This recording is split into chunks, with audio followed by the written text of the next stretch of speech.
Welcome to Pasta Sisters. Season 2, Episode 3.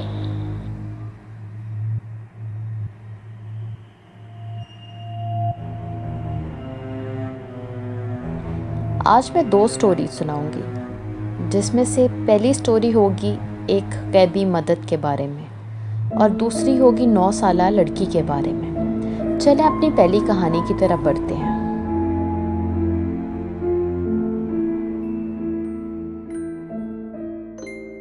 ये कहानी एक आदमी की है जो कि लाहौर का रिहायशी था।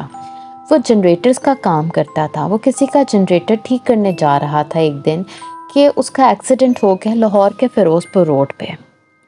उसकी बाइक पे सारा सामान था, टूल किट वगैरह भी थी। जब बाइक जाके दरख्त को लगी तो सारा कुछ बिखर गया। उस आदमी की बाएं टांग का घुटना निकल गया और वो चीखे मार रहा था कि एक आदमी आया, उसने उसकी टांग सीधी कर दी। वो बहुत चीखा और कहा, छोड़ दो, मुझे बहुत तकलीफ है। उस शख्स ने कहा, मेरा यही काम है और आगे मेरी जरा की दुकान भी है, उधर आ जाना। जब बाद में वो जरा पे जाने के लिए उस रोड पे उस शख्स की दुकान ढूंढता है, वहाँ पर कोई दुकान नहीं होती। सब लोगों से पूछताछ करता है, सब यही कहते हैं यहाँ पे कोई जरा नहीं है। जब वो ऐसे ही एक दिन उस तकलीफ के साथ मस्जिद में दाखिल होता है, साथ ही एक शख्स कुर्सी पे बैठा कहता है, तुम नमाज क्यों नहीं पढ़ रहे? तो जवाबन वो आदमी कहता है, मैं बहुत तकलीफ में हूँ, मेरे से नमाज नहीं पढ़ी जाएगी। वो शख्स कहता है, तुम नमाज पढ़ो, तुम ठीक हो जाओगे। जब वो शख्स नमाज पढ़ के सलाम करके पीछे देखता है तो ना कोई कुर्सी होती है, ना कोई आदमी होता है। और जब वो गौर करता है तो उसकी टांग की तकलीफ बिल्कुल ठीक हो जाती है। वो फिर सबसे पूछताछ करता है तो सब यही कहते हैं, ना यहाँ कोई शख्स था, ना ही कोई कुर्सी थी जिस पे कोई बैठा हो। बाद में वो अल्लाह का शुक्र अदा करता है और चला जाता है। ना जाने कोई गैबी मदद हो या वो अल्लाह का नेक बंदा था जिसके लिए कोई हर वक्त मदद के लिए आ जाता था और उसकी परेशानी हल कर देता था।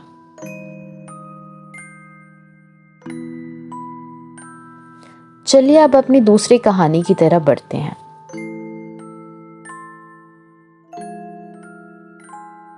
ये कहानी एक लड़की की है जिसकी ज़ुबानी मैं सुनाऊंगी। मैं ऑस्ट्रेलिया में रहती हूँ। ये वाक़या जब का है जब मेरी खाला यूके में रहती थी। वो मेरे पास विज़िट के लिए ऑस्ट्रेलिया आई थी। मेरे खालू के कुछ रिलेटिव्स यहाँ ऑस्ट्रेलिया के दूसरे शहर में रहते थे। खाला जब ऑस्ट्रेलिया विज़िट के लिए आई तो उन लोगों को खालू के रिलेटिव के घर ले गई।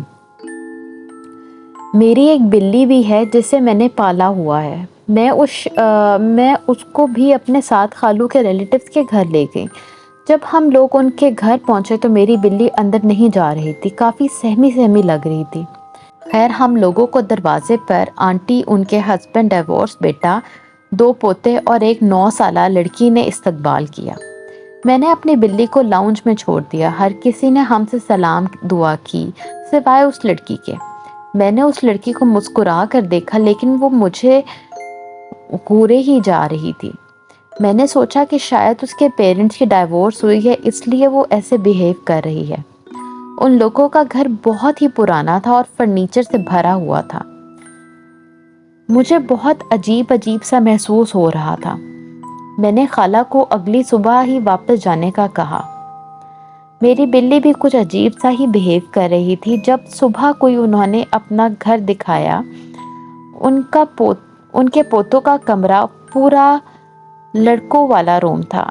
एक गेस्ट रूम था जहां हम रह रहे थे और फिर उनके डाइवोर्स बेटे का कमरा था जहां वो लड़की बेड पर लेटी हुई थी। शायद वो नाराज थी या कुछ और कि हमारे आने की वजह से उसको अपने बाबा के रूम में सोना पड़ रहा है। उसके बाद आंटी ने अपना रूम दिखाया जो कि फर्नीचर से भरा हुआ था। हमने उनको सुबह अपने वापस जाने का बता दिया था। वो हमें अपना बैकयार्ड यानी कि सिंह दिखाने के लिए पीछे ले गई, जिसका साइज उनके घर से भी बड़ा था। बैकयार्ड में मुर्गियां, बकरियां वगैरह रखी हुई थी। जैसे ही हम लोग बाहर आए تو ہم دیکھتے ہیں کہ ایک لڑکا شیڈ سے باہر نکلتا ہے۔ آنٹی اس کو اپنا بیٹا کہہ کر تعارف کرواتی ہیں کہ یہ یہاں پر رہتا ہے اپنے کتے کے ساتھ، کیونکہ اس کو گھر کے اندر رہنا پسند نہیں۔ میں بہت زیادہ کنفیوز تھی، کیونکہ ایک انسان کو ایک شیڈ میں رہتا دیکھا کافی عجیب لگا، اور جتنے گھر میں لوگ تھے اتنے اس گھر میں بیڈ رومز نہیں تھے۔ ابھی ہم ادھر ہی کھڑے ہوئے تھے کہ یہ لڑکا میرے پاس آیا اور کہنے لگا، میں نے سنا ہے تمہارے پاس بلی ہے، دیہان سے رہنا، یہاں پر موت اچانک ہو جاتی ہے۔ میں نے اپنی خالہ کی طرف دیکھا اور واپس چلنے کے لیے کہا۔ خالہ اور میں گھر کے اندر سب کو اللہ حافظ کرنے کے لیے گئے، ان کے ہسبینڈ، ان کے 2 پوتے اور ایک لڑکی۔ ہر کسی نے ہمیں ویو کیا سوائے اس لڑکی کے۔ ہم لوگ گاڑی میں بیٹھ گئے، میں گاڑی چلا رہی تھی۔ میں نے خالہ سے پوچھا کہ اس لڑکی کے ساتھ کیا ہوا تھا، جس کا میری خالہ نے جواب دیا، کون سی لڑکی؟ میں نے گاڑی سائڈ پہ روکی اور خالہ کو سب کچھ بتایا کہ وہ وہاں کہاں اور کب اس کو نظر آئی۔ خالہ خود بھی ڈر گئیں اور انہوں نے بتایا کہ اس گھر میں صرف ایک ہی آنٹی رہتی ہیں، اپنے ہسبینڈ، ایک بیٹے اور 2 پوتوں کے ساتھ۔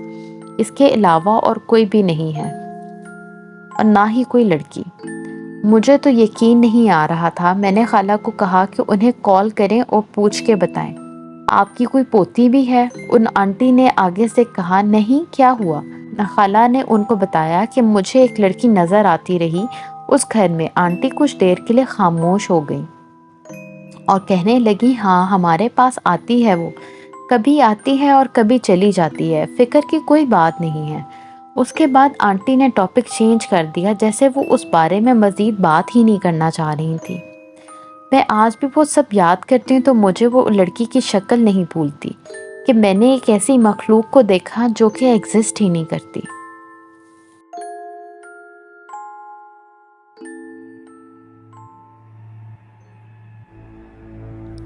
اگر آپ کو یہ ایپیسوڈ اچھی لگی ہو تو میرے چینل کو شیئر، سبسکرائب اور لائک ضرور کریے گا، اور آپ کے پاس بھی کوئی ایسی کہانیاں موجود ہوں تو کمنٹ سیکشن میں ضرور بتائیے گا۔